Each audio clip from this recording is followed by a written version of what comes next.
Hello everyone, and welcome to another making a video.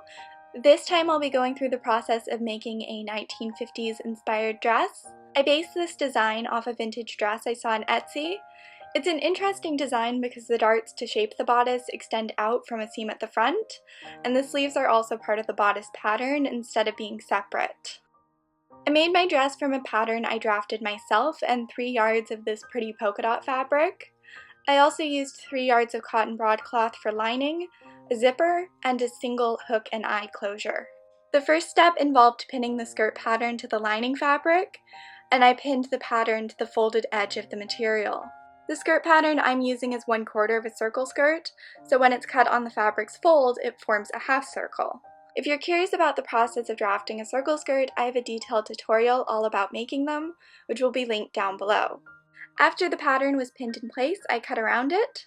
Then I repeated the process since I wanted my skirt to be a full circle skirt, which means I need to cut out 2 of these pieces.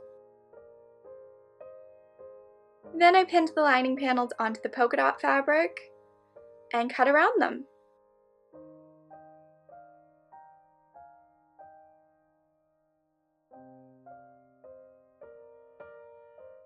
And I repeated the process by pinning another lining panel to my fabric and cutting around it. In addition to cutting around it, I also cut a straight line through the center of the skirt. This will eventually be the back seam of the skirt and have a zipper sewn into it. I sewed the polka dot skirt pieces together at the side seams, but left the back seam I just cut open.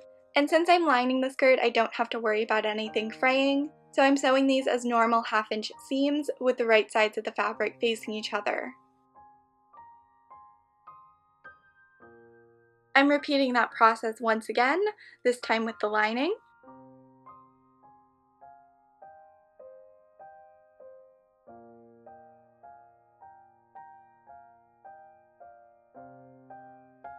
I went ahead and ironed those seams open to make sure they are nice and smooth. Then I hung the skirts up and let them hang overnight. This is done because circle skirts are partially bias cut and can warp over time to have an even hemline. Letting them hang, then trimming them before hemming can help you avoid this problem. And in the meantime, I'm working on the bodice. I started by spraying some of the polka dot fabric with the starch alternative, just to stiffen it slightly and make it easier to work with. Then I ironed that into the fabric. I let the polka dot fabric dry while cutting out the bodice lining. Like you would expect, this involved pinning my bodice pattern to the lining fabric I'm using.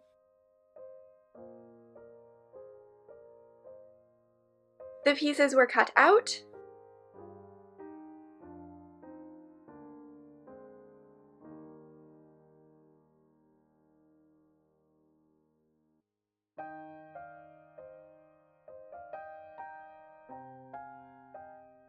I used a pencil to mark the darts on the wrong side of the fabric, and after the pins were removed, I used a ruler to connect the markings and give me guidelines for sewing the darts. Then I'm once again pinning the bodice pattern onto fabric, but when working with the polka dot fabric, I actually cut the front panels of the bodice out one at a time, and I did this because I wanted the polka dots to be kind of symmetrical. So after pinning the first piece in place, I cut it out.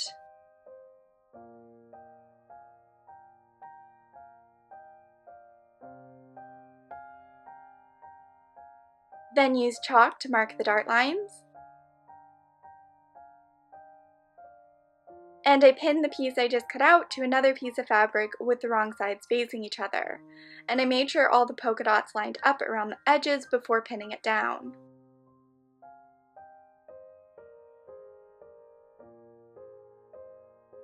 This piece was also cut out, and once again, I marked the dart lines.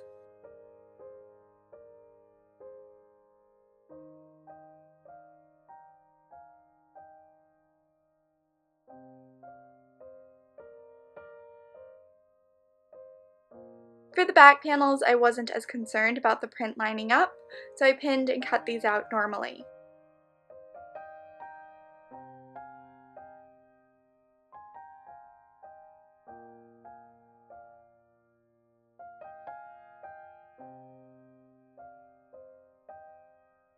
The next step was pinning the darts together, and when doing this, I made sure each pin went through the pencil lines on both sides of the fabric.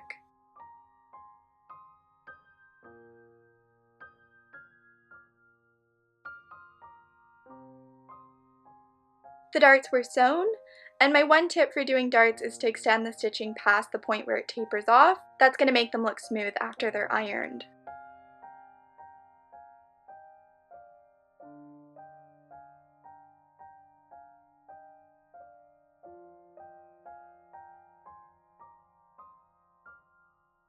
After ironing the front panels, I pinned them together. When doing this, I was very careful to make sure that the darts lined up within the seam. And the process is repeated for the lining. Then the seam is sewn with a normal 1/2-inch seam allowance. Once this is finished, the seam pattern on the front of the bodice should look like a Y. I'm clipping the tight curves on the sides of the bodice and pinning the back panels to the bodice.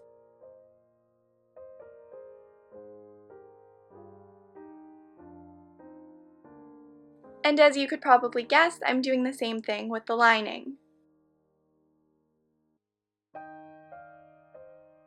These are also sewn with a 1/2-inch seam allowance.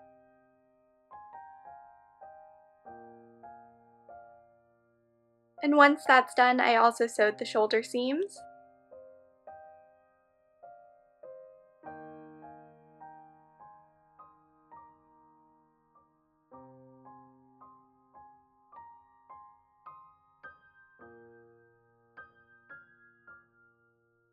After ironing these seams, I stitched a 1/2 inch away from the edge of the sleeves. This creates a guideline for turning the hem of the sleeves inward.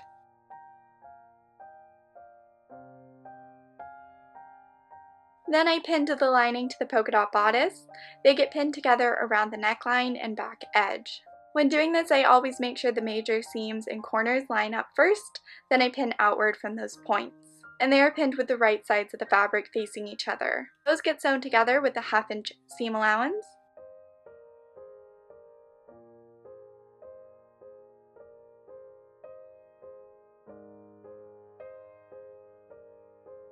I clipped the corners and curved edges so those points will turn over a little smoother, and then I turned the bodice the right way out. And I pinned around the top and back edges.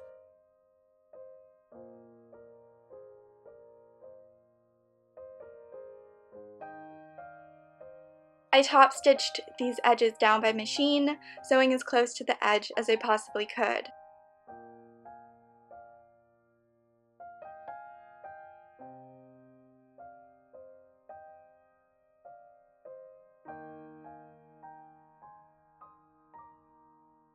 Then I turned the edges of the sleeve inward and pinned them together. And I turned the polka dot fabric and the lining fabric inward independently so there aren't any raw edges visible on the interior.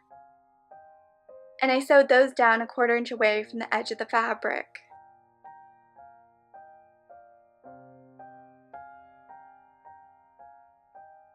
That finished up the bodice, so I moved back to working on the skirt. I used my pattern to trim the lining down to the proper size since it had warped slightly while hanging. Then I laid the lining over top of the polka dot fabric, pinned them together, and used it as a guide for trimming it down. Luckily, it didn't need too much trimming. Then I sewed the layers together with the right sides facing each other, and I used a 1.5 seam allowance for this because some of the polka dot fabric had shifted when I was cutting it, and it ended up being an inch too short. The larger seam allowance hides this mistake, but it ended up being a happy accident since the slightly shorter length ended up being a lot more flattering. Just to avoid excess bulk in the hem, I trimmed the seam allowance down to a 1/2 inch.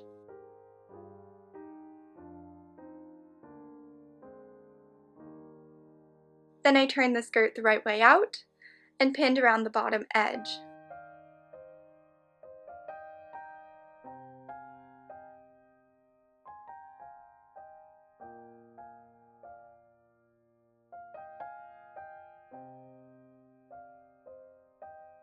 Then I sewed across the hem about a 1/2 inch away from the edge.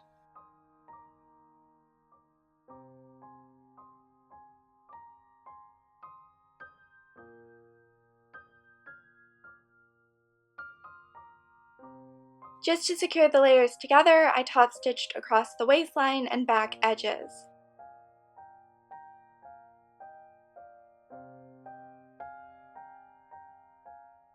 Then the hem got thorough ironing to make sure it was nice and smooth.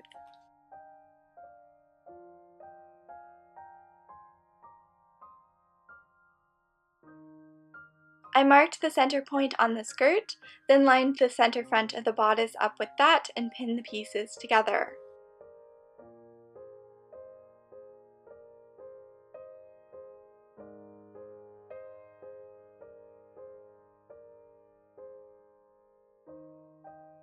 These were sewn together with a 1/2 inch seam allowance.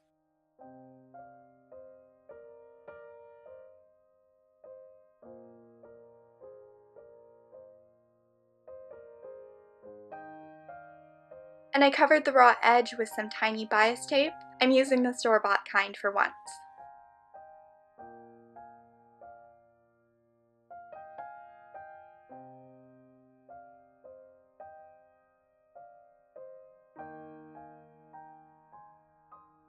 Then I sewed a zipper into the back seam, and I always do this by following the instructions that come with the zipper. I just find that way the easiest. And when I was top stitching the fabric around the zipper, I actually stitched fairly far away from the teeth. When I did it the other way, the fabric was prone to getting caught in the zipper since the material is so thin. The end result doesn't look quite as nice, but it's a lot more practical. The final step was sewing a hook and eye closure onto the top of the dress.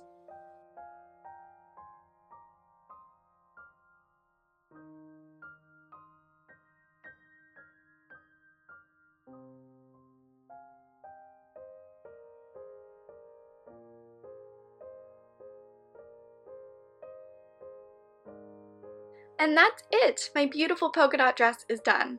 I'm really happy with how this turned out. I think it's such an interesting style and a lot more flattering than most of the dresses I own. I kind of want to make a bunch more in a variety of colors and wear them all the time because they are so much fun to twirl around in, and I'm in love with the dart placement. I have a few more 1950s inspired dress plans, and if you're interested in seeing videos about them, then definitely let me know. And thank you so much for watching. I really hope you enjoyed this video, and I shall talk to you all very soon.